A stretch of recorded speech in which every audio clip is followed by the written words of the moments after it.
The 2018 SEMA show was as hectic and exciting as ever. Everything you could ever want to put on, in, or under a vehicle was on display. With new car sales flat or down this year as credit and income challenged buyers default to used vehicles, car dealers need to develop new revenue opportunities. And those opportunities were on display en masse at SEMA. The one major theme that became evident was that of personalization. For good or bad, our society is extremely individualistic, and personal branding has become the rule rather than the exception, especially with millennials, as seen through the lens of social media. So what's a dealer to do to best monetize a customer that they lose money on in the front end of a sale?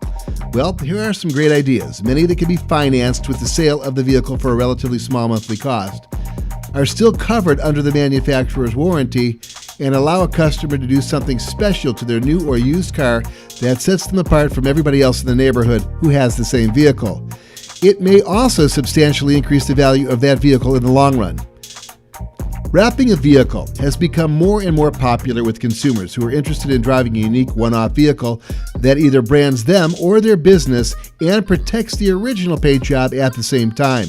Cost can be as little as $13 additional per month over the payment schedule of a vehicle.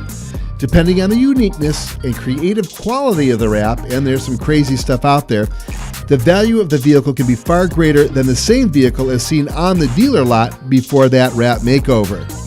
So essentially, the savvy car dealer has many more opportunities today to offer their customers exciting new options than ever before.